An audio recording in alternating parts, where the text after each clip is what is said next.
Good afternoon and welcome to the growing field of language services IES Abroad alumni virtual event. My name is Jody Madler and I'm the Executive Director of Advancement and Alumni Engagement at IES Abroad.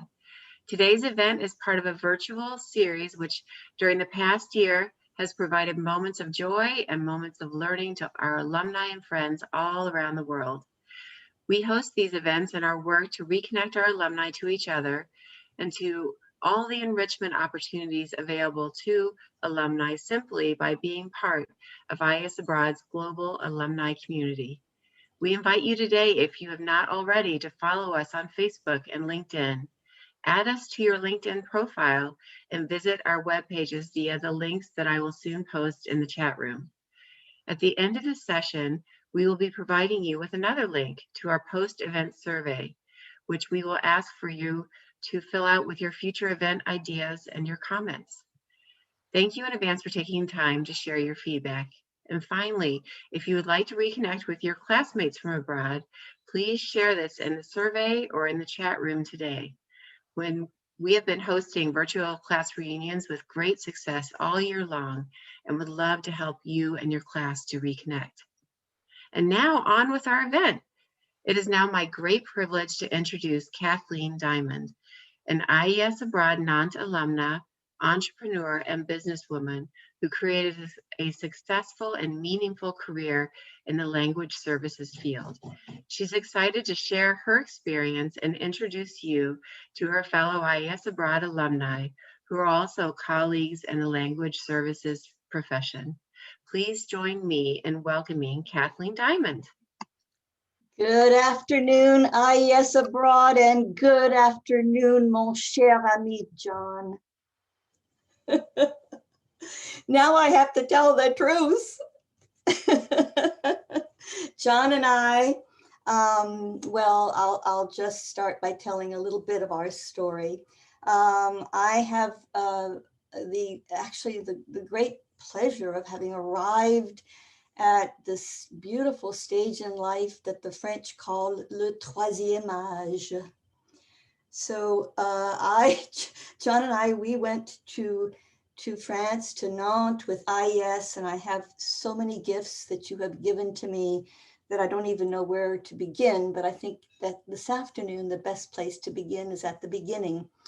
So take yourself back, way, way back to the mid 20th century, those 60s, those years that get such a reputation, good, bad, and indifferent. But for us, these 2 years from 1966 to 67 were magical. And my memory says that there were 15 of us coming from states across the United States, from California to Michigan from Texas to Florida to Mississippi to Alabama, all over the United States. And we rendezvoused in New York City. And I remember staying at the Statler Hilton Hotel. Doesn't exist. Much of what John and I experienced doesn't exist anymore. So we're just happy that we still do. We stayed, my parents were with me. They were so excited about this adventure. And the purpose of meeting there was to bring us together. And we had the privilege of meeting the woman who would be our mentor, our director, our inspiration, Madame Hugues. And we sat in this hotel room, and we had, not hotel room, but this conference room in the hotel facilities. And, you know, people had their families and we were asking questions. My father, of course, wanted to know what the weather was like in Nantes. I was so embarrassed. Fortunately, he was corrected very nicely. Nantes, your daughter's going to Nantes, Mr. Kerbin. Oh, okay, Nantes. We prepared, none of us knew each other. Most of us were scared to death. I was 19 years old and pretty green. I wasn't alone in that feeling. But we were prepared because the very next day, we went down to the port of New York, and we boarded the MS Aurelia. Now, I can assure you for sure she doesn't exist anymore. I mean, she was a small boat. And I remember my father looking over and saying, geez, I hope she makes the crossing. And I said, boy, Dad, that's giving me a lot of confidence. You can't pronounce the town where I'm going and you're worried about the ship I'm sailing on. We're off to a great start. The MS Aurelia did in fact make it across the North Atlantic. It was August of '66. The seas were rough. Many of us, including myself, were sicker than hell. But you know, sick, whatever, motion sickness, there's never any barriers to getting to know and getting ready for your experience with IES. And Madame Hugues made sure that we were already in classrooms, we were being exposed to art, we were being exposed to her, we were being exposed to each other. It was amazing. The story continues when we arrive in Le Havre 7 days later, 7 days to cross the ocean in those days. And we were met by other professors. We were put on a bus to, I guess it was a bus to go over to Nantes. But in the meantime, already I was beginning to sense, oh my gosh, this is going to be such a crazy experience for me, because I was sort of scoring some points on some things and really, really, really finding disapproval on others. And two examples come to mind this afternoon. One, I did very well in ordering in one of our little restaurants, escargot. I saw it and I said, this looks good. I'm going to order it. I pronounced it well and I got nods. Oh, très bien, mademoiselle. Very good. I, however, had just the opposite experience several weeks into our experience, our time in Nantes, at a very, very wonderful and typical French Sunday dinner en famille with Madame Hugues and her lovely family. And we're sitting around this beautiful table and we've had this exquisite lunch, and a platter of fruit is served. And so I'm, little American girl, had myself an apple and I just took a great big bite of it. There was silence. Everybody else at the table used the plate and the knife that had been appropriately served to us to have the fruit course. So I give you those stories to just share with you how much there was for us to learn in our year abroad. I just cannot thank IES enough.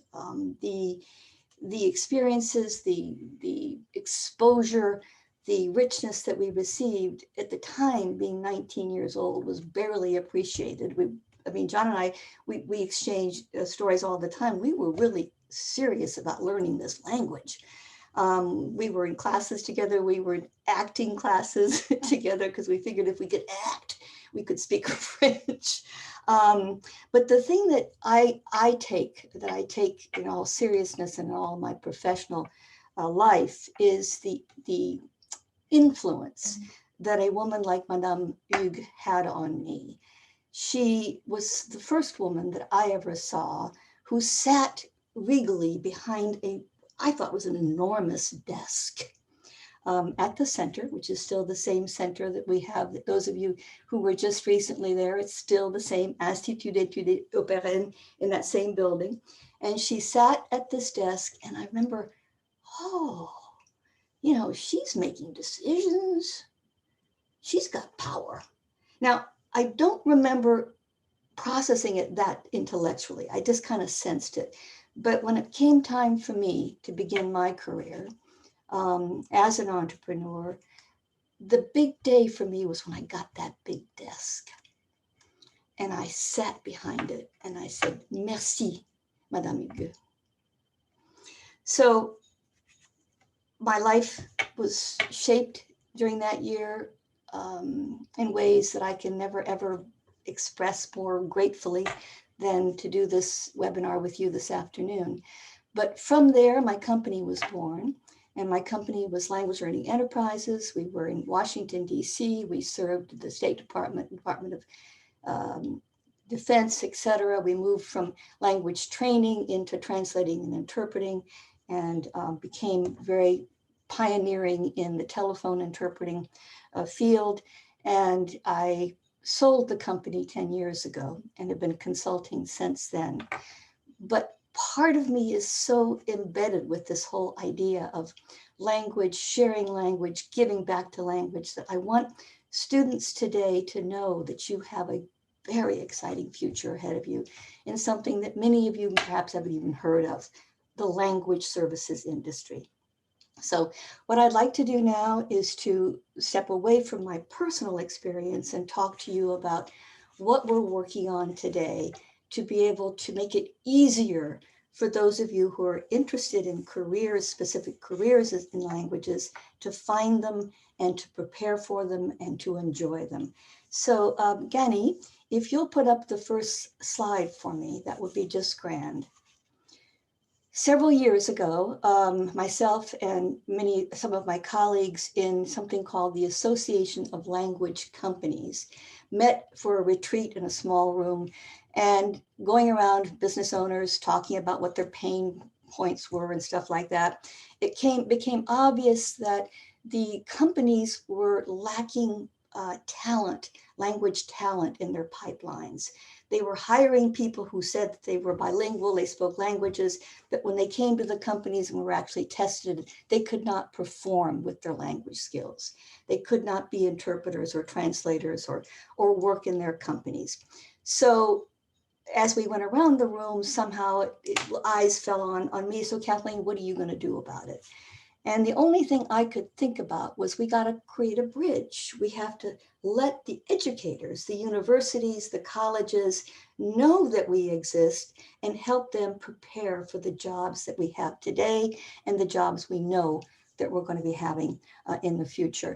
So here it is. What is ALC Bridge? It's a platform, and it introduces you, first of all, to the industry, and then it shows you how to get ready to be a part of our language services. Next slide, please, Gani. We're not making this up. We've been on the road now for some time, making these presentations and talking about what we have to offer. And I hear, wow, we didn't even know that there was such a thing as a language services industry. But not only is there such a thing, it's thriving. And these are jobs that are required in healthcare, in the courts, by the United States government, and we will hear this afternoon from somebody, one of our guest speakers this afternoon, job with the federal government. So it's here, it's real. Look at the increase in the market size from 2018 to 2022, we're already here. We're looking at huge market growth. And the workforce itself, you see the number of jobs that they've increased. This expands everything, not just the language companies, but companies that use languages, small companies you've never heard of, like Netflix and Spotify and Mozilla. All of these companies require our linguistic skills to make their companies grow. Next slide, please, Yanni. This is just a quick picture. These were jobs that when John and I returned from our year abroad didn't exist for the most. Most of us could either become teachers or figure out something else. Most of us went in very different ways. If you told me I could be a trans creator, I would have looked at you and probably been scared to death. But each of these positions are positions that are real and undermanned right now. These are waiting for you guys to prepare yourself to step in and perform these roles. And to help us kind of put life into some of the things that we're talking about, we have 3 alums. They're going to talk to you specifically about their jobs in the language services industry. And I'd like to start this afternoon by introducing Jay. And I think you can put the slide back to just the first one, if you don't mind, Gani, or you can actually close it down because I think Jay is going to be introducing some video. So I'll introduce Jay. Jay Rossi was in Madrid in '87, and he is currently a little bit like me, I think, an entrepreneur, CEO of CDR, Global Multilingual Marketing, Advertising, and Translation. And I think he's going to take some time this afternoon to get you excited about being in the translation business. Jay, take the microphone, please. Thank you, Kathleen, and also thank you to the IES team for this opportunity to participate. I'm super excited to be part of the alumni network of IES. Like Kathleen, my experience in Madrid was life-changing. It really informed many of the decisions that I made when I came back and finished college, went on to grad school, and ended up landing in the language services business. I wanted to start just telling you a little bit about myself. It's hard to imagine, but this month marks my 25th anniversary in the industry. It's hard to believe, but I started working in the field of language services in 1996 for a startup company in New York. I then moved to an advertising and language services agency, and then another translation agency before starting DDR Global in 2005. I formed DDR Global to be a multicultural marketing, advertising, and translation agency. We blend a lot of different creative services under the auspices of international communications and language services. DDR Global has provided services to financial companies, healthcare, pharmaceutical marketing, consumer goods, advertising agencies, retail experience, real estate, Department of Defense, private aviation, and many other industry sectors. Today, I wanted to focus, for many of you who might be interested in a point of entry into our industry, I wanted to focus on the position of project manager. It's a central position in our field. I don't know if many of you know what exactly a project manager does, but my job today is to help you leave this presentation having a better understanding. In my opinion, it offers the most holistic view of the language services industry. Project manager is for lack of a better phrase, the project manager is a Jill of all trades, traffic manager, negotiator, sometimes translator, many times editor, many times proofreader, could be a desktop publisher, could jump in as a technologist or bilingual supervisor, quality manager, client liaison, ambassador. These are all hats that a project manager could wear. And most importantly, project manager is a problem solver. Good project managers can become, coincidentally, very good salespeople because they've walked the talk. Basically, they understand scope of work and they've seen kind of many different aspects of the business. So I'd like to segue into what I'll talk about first. This is a video that DDR Global produced for Enterprise Rent-A-Car. The video illustrates a typical project that we see at DDR Global.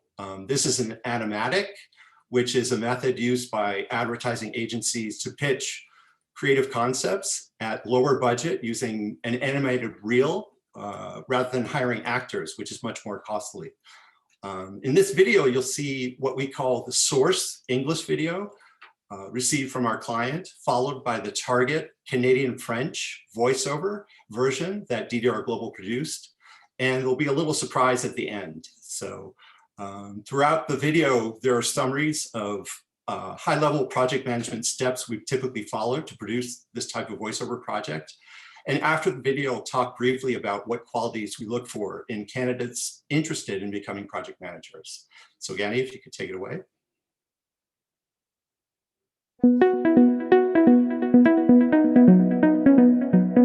So when I rent a car, Enterprise will pick me up? Yep, wherever you need us. Perfect.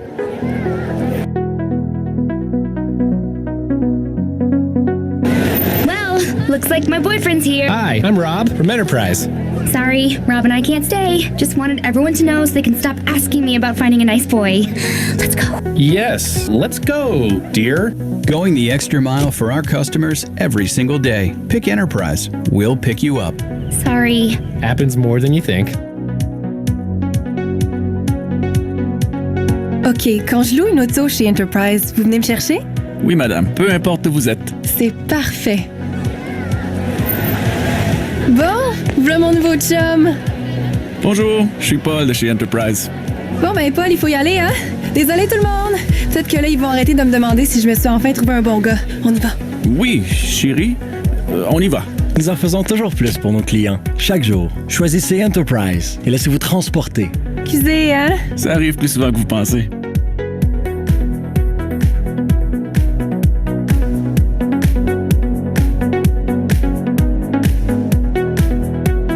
OK, donc quand je loue une auto chez Enterprise, vous venez me chercher? Oui, madame. Peu importe où vous êtes. Parfait. Bon! Voilà mon nouveau chum. Bonjour, Paul de chez Enterprise. Paul! Mais il faut qu'on y aille. Mais peut-être que là, ils vont arrêter de me demander si j'ai enfin rencontré un bon gars. On y va? Oui, chérie, Oui, on y va. On y va. Nous en faisons toujours plus pour nos clients. Choisissez Enterprise et laissez-vous transporter. Excusez, hein? Ça arrive plus souvent que vous pensez.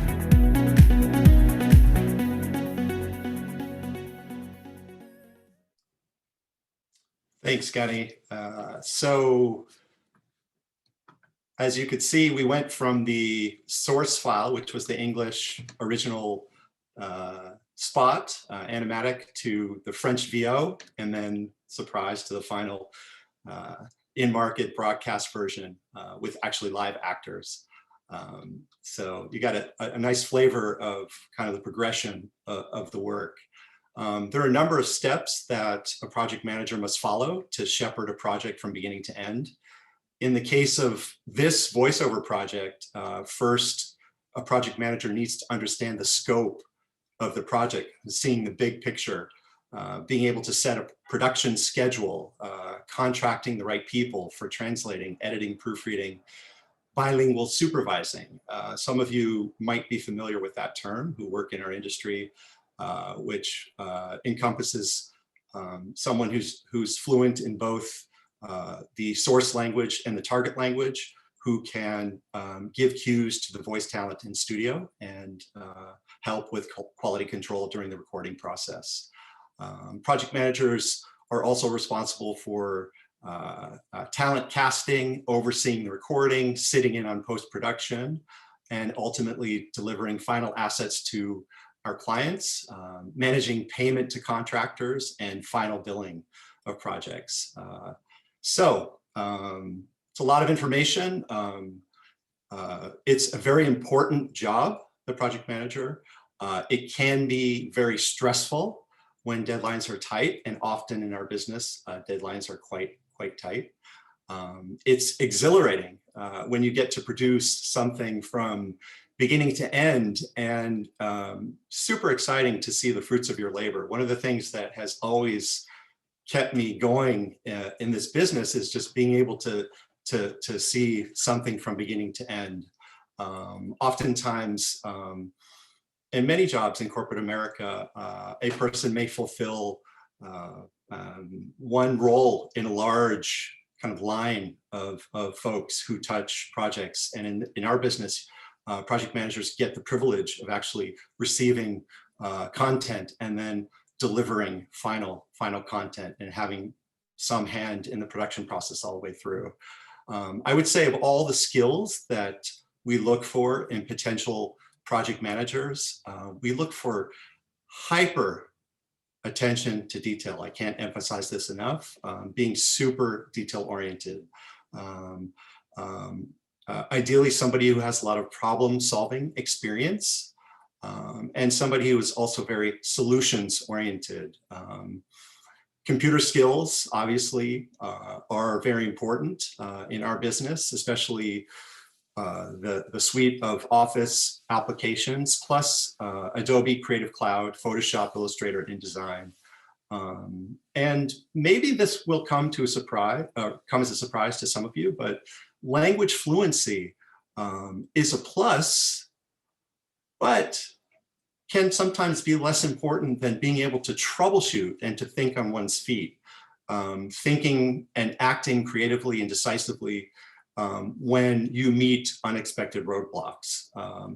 We place a lot of value, and I can't emphasize this enough, on people who are problem solvers and troubleshooters. It's a real strong attribute coming in as a project manager. And lastly, having some kind of experience working on a team and ideally perhaps leading teams. That comes handy when working with so many different constituents on a project like this. A voiceover project can encompass many different individuals along the way, and the project manager is the one who shepherds basically the process from beginning to end. I am happy to share this project with you, and I'm happy to have had the opportunity to discuss a little bit more in detail what a project manager is. And I wanted to thank IES and Kathleen and ALC for the opportunity to speak today. I wish everybody health and safety and best of luck in pursuing a career in our industry. Thank you. Thank you, Jay. You are awesome. And you said exactly what I was hoping you were going to say, and that is language proficiency is not a requirement for most of the jobs that we have. We love the fact that you're passionate about language. We love that you've got some language experience, but we're not necessarily looking for language majors. In many cases, we're looking for the psychologists, the chemists, the people, the engineers, the people with world knowledge. So thank you so much, Jay. I'd like to now introduce Crystal Cohort, who also went to Nantes. I don't want to say that there's a lot of Nantes people, but I don't know anybody named Jennifer. Do you? Who went to Nantes?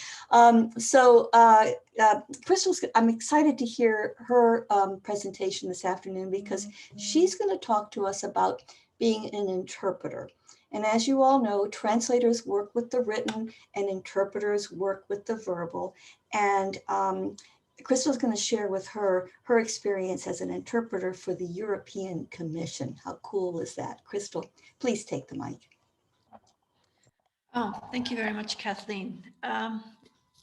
Yes, hello, my name is Crystal Kozort, and I'm very happy to be here today. I hope I can share some useful information. In any case, it's great to be in touch with this whole network of people from IES. Like Kathleen, I went to Nantes in 1984, and I'm glad to hear that I'm not the only person who was terrified when I was on my way there. I only stayed for a semester, but it really was one of the most important experiences in my life. It wasn't always easy, but yeah, it really, it was just an indescribable experience, and I made some very good friends there who I'm still in touch with now. And I improved my French just to an incredible degree. So after Nantes, I went back to the University of Virginia, and I graduated with a degree in French. And I worked for a couple of years, and then I went to the Monterey Institute of International Studies. It's now called the Middlebury Institute. At the time, that was almost the only place in the United States where you could train to be a translator or an interpreter. And at the time I went there, I thought I wanted to be a translator. I thought, oh, an interpreter, that's someone who has to stand up in front of people and is always in the spotlight. I don't want to do that. I want to be a translator. I want to sit quietly at my desk and not have to see people. But once I got to the Monterey Institute, I found that I really fell in love with interpreting because I found it to be, it's just fun. It's very intellectually challenging. It can be stressful, but it's just a lot of fun as well. So after I finished at Monterey, well, it turned out my French wasn't really good enough for me to go on and do my master's degree. So after my first year there, I went to Paris for a year, and I spent a year at IES, which is a translation and interpretation school there, and basically worked on my French for the year. And then I went back, and I came back to Brussels in 1991. I was in touch with some graduates of the Monterey Institute who were already working here, and they helped me get started. Originally, I worked only as a translator, a freelance translator, because French was my only passive language. And to work as an interpreter at least in Brussels, you really need more than one passive language. And to work for the institutions, you need at least 3 passive languages. So I spent several years working as a freelance translator. I started interpreting on the private market. And the whole time I was working on adding German and then Dutch to my combination. And I took the freelance accreditation test at the EU in 2003. And I started working at SCIC, as it's called. That's the French abbreviation for the Joint Conference and Interpretation Service. It's the Interpretation Directorate of the European Commission.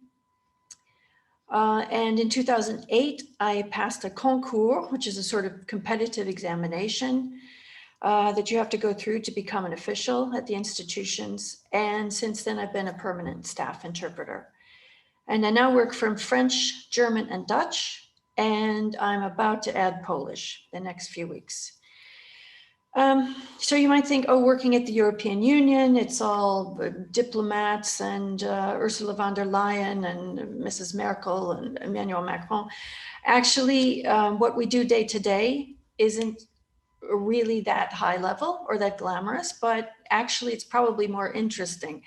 What we do day to day is things like customs meetings, or meetings where they discuss agricultural products. Last week I did a meeting on, well, it was an aviation security inspection where some officials in Brussels were talking to staff at airports in Germany and grilling them about their safety procedures. And I was interpreting from German remotely, unfortunately. Normally these things would be done in person, but with COVID, more and more they're being done remotely. And I've even been on a couple of inspection missions to pork farms, to pig farms in Flanders. So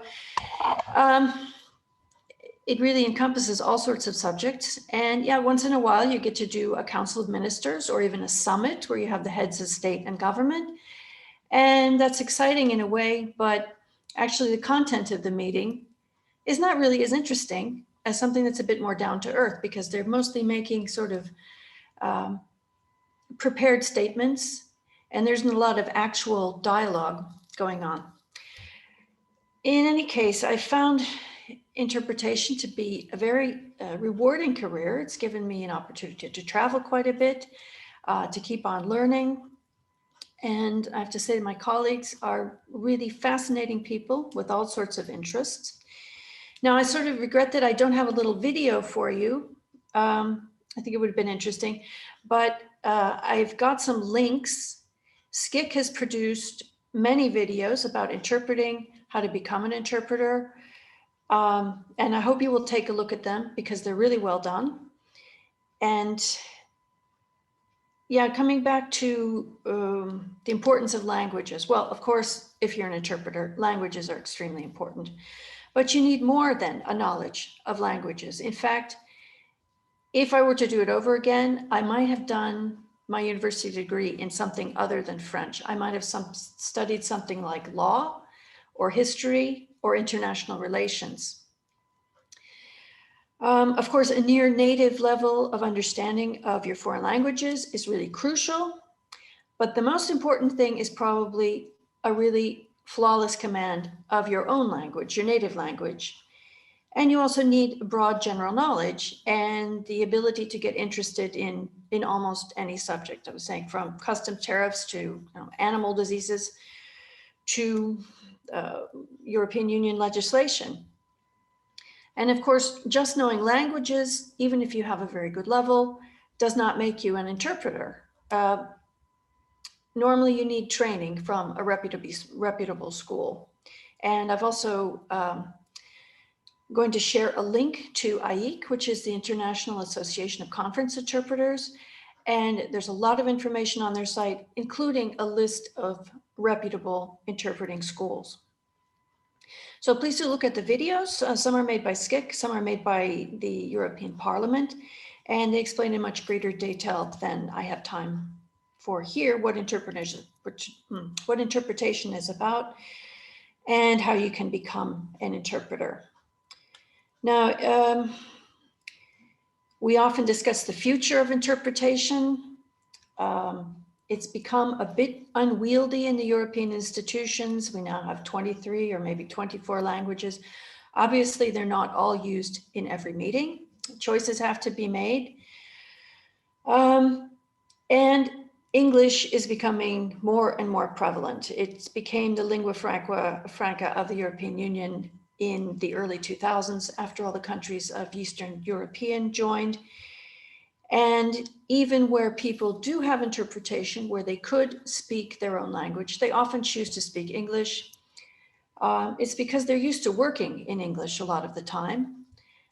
We don't always think it's ideal for communication, but of course that's their choice. And that's not something that's going to change. Even with Brexit, the UK, as you probably know, has left the European Union. Ireland is still a member state. But English is not going to go away. The main thing is, I work in the English booth, and it's often a bit frustrating for us because we're there in a meeting, we're ready to work. We can cover anywhere from 3 to 9 to 12 languages, and everyone's speaking English, and not always what we would consider real English, something we call globish, but that's their choice. I know a lot of people have questions about how an American can work in Europe. Well, to become an official at the EU, you have to have a European nationality, and I have Belgian nationality, which is another story. However, to work as a freelance interpreter, there is no nationality requirement, and there are actually a lot of Americans who work as freelancers. And in fact, I've talked to some freelancers recently, and it turns out that if you're accredited to the institutions, if you've passed a test to become a freelance interpreter, that is enough for the Belgian authorities to grant you the professional card which you need to live and work in Belgium. I see there's some questions. There was a question from Kristen Mata about how expensive is it to get certified. I'm not sure whether you meant to get certified as in to get a degree or to get some kind of certification that proves that you could translate or interpret. I would say that training at the Monterey Institute was very expensive, even when I was there, which was over 30 years ago. I'm sure it's more expensive now.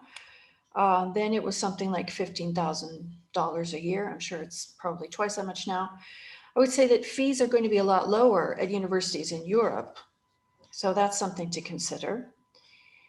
Shannon Umble asks what to do when your second language is not as strong as you would like. Well, I'd say do whatever you can to improve it. There are so many resources available online, resources I wish I'd had when I was training as an interpreter. And so my advice would be just to listen to your languages and read as much as you can. So I have these links that Kathleen is going to share with everyone, and I'd be very happy to answer any questions anyone might have, and anyone is welcome to contact me afterwards, and I'll be happy to answer your questions however I can. And I wish you all the best in your careers, whatever you decide to do. Thank you. Thank you, Crystal. I think it's so inspiring to hear from one of our own, one of our IES, and of course, especially one of our Nantais, of your career path and the work that you're doing currently at the European Commission. I know I'm proud of you. Thank you so much for joining us this afternoon. I'm now going to introduce a longtime colleague of mine, Steve Kahaner. He and I have been active in the Association of Language Companies. In fact, he is one of the founders of that association. And it's a great pleasure to find out. I mean, this is what's so funny.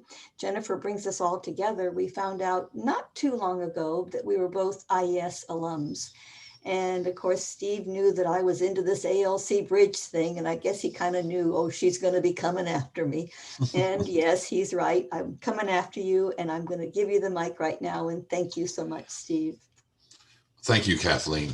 It's been a real pleasure to see you involved in the industry, all the work you've been doing with Alc Bridge, and I just wish we knew each other way back when, and could have met up somewhere between Spain and France. I did the IES program in Madrid back in 1984 for one semester, and then I did my second semester in London, which I think in retrospect, I should have done in the reverse order, because going from sunny, open, great food, party atmosphere Madrid to, at the time, rainy, not very good food, much more kind of closed society London was a difficult transition. But it was very interesting. At the time, Maggie Thatcher was in power.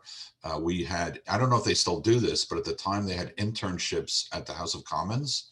So we would actually be in the offices of the members of parliament, or MPs as they call them, and, doing intern work, but very, very eye-opening to be able to go down and watch question time in the parliament, which it's a shocking experience for somebody accustomed to the US Senate and the formality in the Senate. And this is, at least back then, it was quite the free-for-all with the members of parliament yelling at each other across the floor. So I learned a tremendous amount. I had a great time. I did, in Madrid, I made a point of associating with the other Americans as little as possible, mainly because I was so focused on learning the language. So I actually very much focused on hanging out with the Spaniards, and only Spaniards who didn't speak English for the most part, which was very difficult at the beginning. But after a month and a half or so of pain and having a little dictionary with me all the time, you become, you ingrain the language in yourself because you have no other option.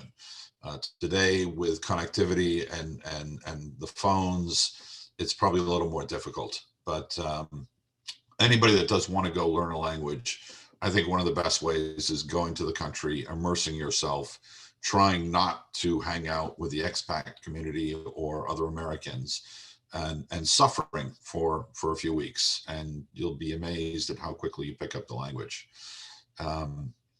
After that, I finished my degree. I went to law school, and at the end of my law school experience, I actually did another program in Austria, an international law program, and ended up with an internship at a Spanish law firm in Madrid, and then started my career in New York. I spent 10 years working at some of the larger law firms, and because of my language skills, would usually be picked for the international projects. So I would end up in what they call the international departments of some of the larger law firms, working on deals, large, mainly finance and securities markets deals. One thing when you do speak another language that you should be careful of is that you tend to get pigeonholed to either translate or check the translations, and you can end up spending a lot of your time doing that work that is not the best use of your time. You want to get as much experience as possible in the field you're working in. So be careful about that if you do speak another language. Often, it's easiest for an employer to say, well, we need help in this area. Let's put them on reviewing these documents. And that may not be the best use of your time and the best way for you to learn your skill or profession in the particular field you're working in. So just keep that in mind. After 10 years of working in the city, in New York City, at these law firms, I came to the conclusion this was not the life for me. And we had actually started a translation company that my wife was running at the time, focused mainly on the US Hispanic market. And so I joined and created a new division focused on legal translation, because I had noticed as a lawyer that most of the translation work we were getting was not fit for purpose. It did not, the translators did not have the background to accurately render phrases and terms from one language and system into the other. And mainly that was because they didn't really have a background in the law. And so I noticed, kind of a need in the market for this niche area where the translations would be handled by lawyers for lawyers. And so we founded this division called Juriscribe. I became the vice president and general counsel of the company, but I'm also the executive director of this division. And there we've been for over 20 years now. We've survived the Great Recession of 2008, which was a bit of a shock. And when you're in business, you have to be prepared for those shocks. And we're having fun, if you can call it that, working long hours and working with great clients. We do a lot of business with Western Europe. And so, I would be there a lot talking to the clients. We do a lot of work with Spain. I'm actually the secretary and a board member of the Spain U.S. Chamber of Commerce. As you can see, my little pin there. We do a lot of work with Spain. My wife happens to be from Madrid, but that's another long story. It has nothing to do with IES. And that's it, really, in a nutshell. There's a lot more to say. I just saw a question pop up about platforms for language services opportunities. I would let Kathleen talk a little more about that. She's obviously, much more well-versed in the marketplaces for looking for jobs. But I think in the end, there are two sides to this. There's those that want to delve into the language itself, which I believe is more of an academic exercise. Those who want to be linguists and focus on those aspects, and those who are more interested in the practical applications and let's say the industry side of the language. I'm sure there are more. But for those that want to work on the practical side, I would say it's one thing to learn the language. It's another thing to learn your particular industry vertical, what subject matter you're going to be familiar with or matters. And so make sure that you not only have the language side down, but that you really understand and can be as much of an expert as possible in whatever area that you decide to focus on. There's a big debate, and I was just interviewed on the particular topic of generalists versus specialists. And I don't think I have the right answer, but I can say specializing allows you to focus on particular areas and develop expertise that's very hard to develop if you're just going to be a generalist and try and touch on many different topics. Some people prefer that, and that's fine. We went the specialist route, and that's our, particular way of standing out from the crowd, getting much larger clients. We have billion-euro clients, billion-dollar clients for a very small company, and working with a very high level of executive at these companies, as well as at the law firms at the partner level. So that's because we've specialized and focused and look for talent and resources that can fill that niche.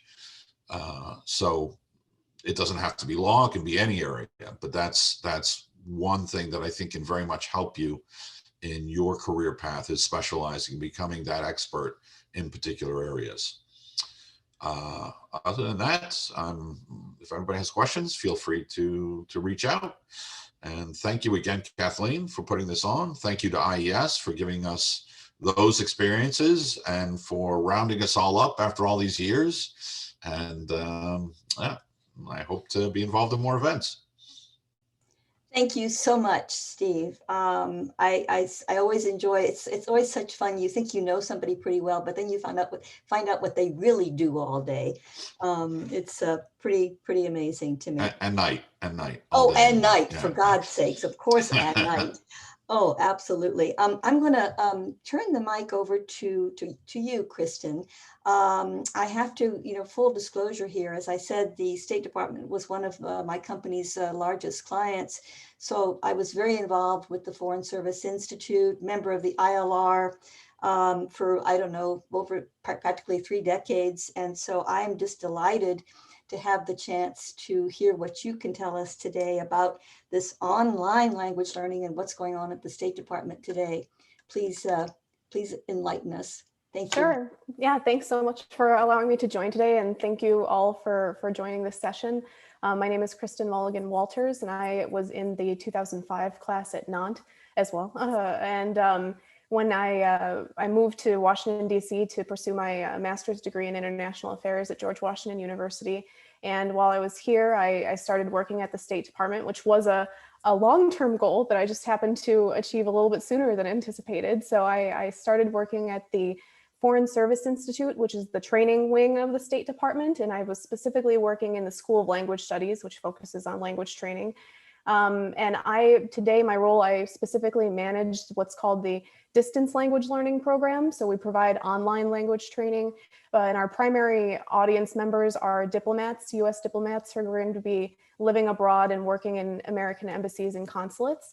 But this program also provides language training for adult family members, like spouses and adult children who will be accompanying a diplomat overseas and living with them, and as well as some domestically assigned diplomats who will be working a lot with like foreign officials who are coming to the US to visit, for example.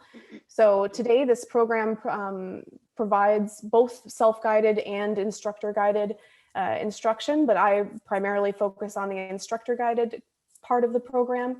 And today we have over 80 courses in 21 languages, and we serve about 3,000 students per year. It's quite a big program. It's grown a lot over the years, and especially now because of COVID, a lot of our face-to-face instruction that we've had in the past has become online, and so the online training program is even more important today. I supervise 50 language instructors who are all non-native English speakers. So I get a lot of exposure to various cultures and lots of wonderful people from other countries. And my role covers everything from the day-to-day administration of the program, like enrollment and assigning students to their instructors, to managing the online language learning platform that we use to deliver the courses, and then also any curriculum development projects to design new courses or update our existing ones. As far as the skills that we teach, like in our language courses, it covers everything from general proficiency, like survival skills, being able to order food, like order yourself a pizza while you're abroad and communicate that, and then giving directions to your Uber driver when they inevitably get lost on the way back to the embassy compound, things like that. Also more job specific language training. So if you're like a security officer overseas and you have a VIP visit, like the president or the Secretary of State is coming to visit, and you need to work with local law enforcement to make sure that the route from the airport to the embassy is going to be secure and so on. That's very job specific, crowd control terms and security related terms, to providing very advanced level language training in a host of different themes, from economics to education and politics and military affairs, things like that, to help prepare diplomats when they're going to be doing interviews with media or having to negotiate trade agreements, for example, things like that. So a whole wide range of language skills, from beginner survival skills to very advanced level topics. And based on my experience in this role, I can very confidently say that despite the plethora of online language translation apps and tools that are available online, there is no replacement for the human connection. There's always that fear, people getting into language studies, that they're like, oh, am I going to be replaced by Google Translate one day? And that is not a thing. But there is no, I feel like I'm preaching to the choir in this forum, but there is no replace for that human connection, and diplomacy hinges on the ability to communicate, that interpersonal communication that you have. So, communicating in one's native tongue builds so much respect and trust that you can't get from using a translator always, or from using a translation, online service that might not pick up on cultural nuances or changes, in language, for example. And learning about the culture is just as important as learning about the language. As all of you know, it's very important that you find out more about the country or the people that you'll be working with, not just the language that they speak. And today we're seeing that, as you all know, even in English, language never just stays stagnant. It's always changing. The dictionaries are always being updated with new terms, new words from influence from other languages in certain regions, but also just from technology and globalism. Other outdated phrases that are no longer considered politically correct are being removed, from, or considered sexist or racist, or being taken out of dictionaries. So things like that, language is always evolving. And even the way that we communicate is changing. We no longer consider language training just for, speaking or writing in a letter, like a formal email, written letter, but now it's email, it's texting, it's social media. Now we're trying to teach diplomats, how do you update the embassy's Twitter feed every day in Portuguese, in Hindi, like how do you update that? So it's always changing. So our work is never done. And as some of my colleagues have echoed, like you don't necessarily need to focus just on your fluency in the language. You have these roles like what I do, being a program manager, being able to use your experience as a language learner and knowing what it's like to learn a language to then maybe manage a language learning program, for example. So I don't use my language, I speak with our French instructors, in French and so on, but I do not teach in French. And, I work with a language program. So you can definitely use your skills and expertise as a language learner to find a way to fit into the language services industry. Listen, I can't thank you enough. And I don't know, I think IES, we're going to have to do some more programs, but I've got to give at least 3 minutes to our Kelly, who's been waiting patiently. Kelly works in the language services business for, if not number one, I think it is the largest language translation company amongst us, TransPerfect, and TransPerfect is in fact a member of ALC. So Kelly, please give us a couple minutes of your time, please. Sure. Yeah, thank you. I'll try to make it quick. I know we're running out of time, but I'm Kelly. I am an IES Abroad alumni from Salamanca in 2016, and I graduated from Gettysburg College in 2018. I studied Spanish and international affairs, and I knew that I wanted something to combine both of those passions, so I ended up entering the language industry immediately after graduating. I've been with TransPerfect for about 3 years now, and like Kathleen just said, TransPerfect is the largest language service provider. We have over 6,000 employees spread across 100 offices all over the globe.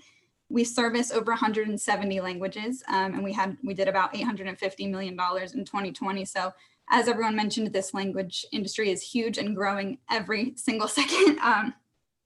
But when people find out that I'm in the translation industry, they say, oh my gosh, how many languages do you speak? And though the answer is 2, it doesn't come into play in my job whatsoever. So I'm on the business side of the translation industry. I've had 2 different roles at TransPerfect since starting there. So I went in as an account manager and account executive in a sales and business development role. So I was in the financial services vertical. So retail banks, mortgage originators and lenders, identifying those prospects and where they would need our services and tailoring a pitch directly to them to try and help them. So sales is exactly what you think it is: cold calls, cold emails, setting meetings, face-to-face. Very difficult now, as Kristen said. But since I entered immediately after graduating, it was still time for me to discover where my skills lie in a business sense and kind of develop them. And it turned out that the role that was a good fit for me was more along the lines of a project manager, something that Jay was talking about earlier. So now I'm on the strategic account solutions team of TransPerfect. My title is Client Services Executive.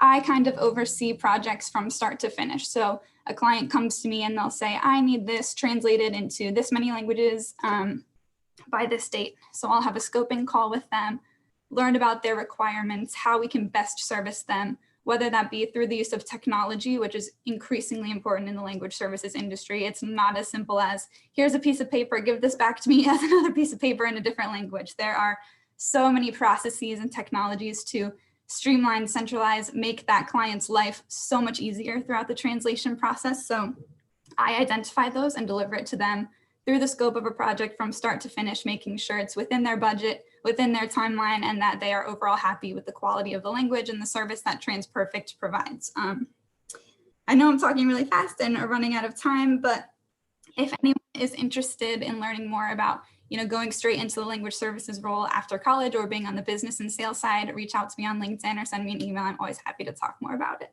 So thank you guys so much for having me. Oh, you are the best. You are the best. Ganny, would you show us that last slide, please? Because this will kind of answer, I guess, the question that Steve was fielding. The platform that we would love you to get to know and to help us to build and breathe life into is the Alc Bridge Platform. It's a website that has the two different pieces. It has the information piece, and then it has what we call the careers in language. And I will tell you that this is a project that was off and running. We launched this website in 2019 in October, and we were getting off to some pretty good momentum, and then COVID hit. So there's much work to be done with this website. We need the employers to post their jobs, and we need the job seekers, the students, to post their resumes. But we think the platform is a good place. Its purpose is for students to be able to take advantage of what we think are very good careers in this little known industry called the language of services.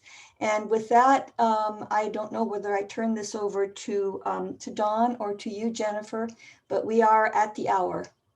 Thank you all very, very much. Thank you, Kathleen, and Steve and Jay and Crystal for your expertise this afternoon. We are at the hour, but if anyone wants to stick around and ask a few questions, we will take some. So if anyone wants to put any in the chat and let me know and direct it to who the question is for, I'll be glad to field those questions for anyone. I know someone did ask if anyone could comment on virtual work opportunities, since we are in the age of COVID right now. Dawn, I'll take that question if I may. The language services industry has actually had an interesting surge. Our translation companies in particular have done very well. They've discovered a whole new niche, and that is public health. We are translating everything that comes down the pike and can't hardly keep up. The interpreting companies have had more of a challenge if their business model centered around face-to-face interpreting. If we were sending interpreters to the hospital, that whole area, that field has caused those companies to experience quite a bit of challenge. Most of them, being as clever as they are, have begun to pivot. You have, as a result, a whole new industry growing, and that's remote interpreting. Platforms are being developed. I think in the resource pages that we'll be sending to you after this meeting, we'll show you some links to some of the platforms that are available now. Kudo is one of the big ones that we're quite fond of, where the interpreter comes in virtually, even for simultaneous interpreting. So simultaneous interpreting remote. So we are finding ways to use technology. And so I think that I think you're going to be all right. And I see a question here.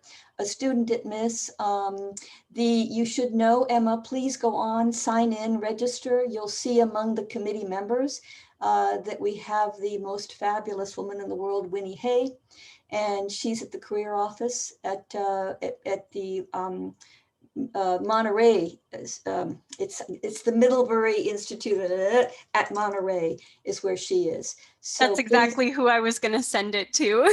Okay, well then you just tell her that you know all about us and that you want her to do something about it.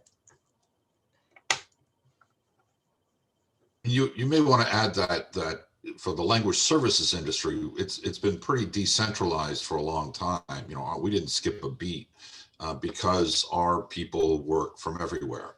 So the language services industry, except for the interpreting companies that do a lot of on-site interpreting, as Kathleen said, we have project managers throughout the world. Our linguists are located throughout the world. And it's traditionally been a pretty global, virtualized enterprise for a lot of companies, not all.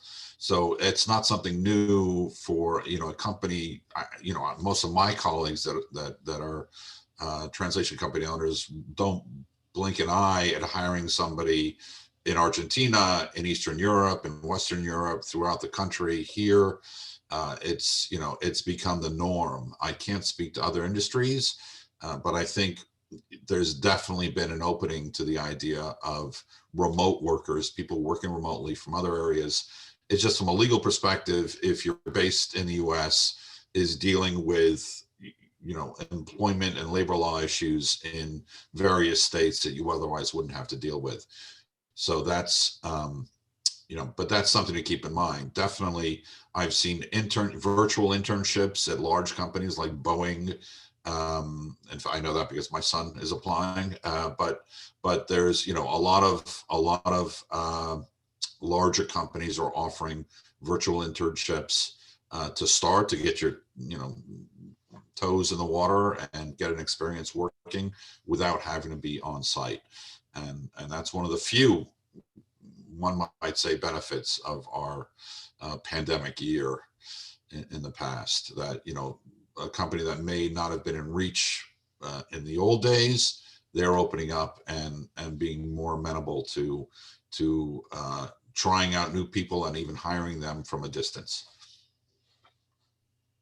I can add on to Stephen's note there about virtual internships. The State Department does a lot of virtual internships, and we have not only for our domestic offices, but embassies and consulates will post opportunities for virtual internships, and it can be anything from you know, needing your language skills to possibly helping with just crowdsourcing information, you know, maybe helping to design a web page or something like that, or marketing materials, for example. So feel free to check it out. And I think there are ways that you can search if you want to specifically do something that involves language.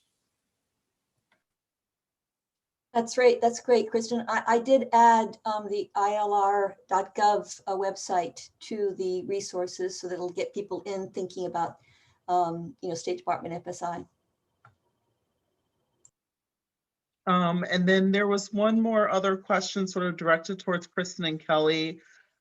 Did your language skills, even though you don't use them every day, did they at least open up sort of the door for you to even get into the industry? I can speak to that quickly. For me, it's not, it just helps with the fact of understanding why language is so necessary and translation is so necessary, especially from a business sense.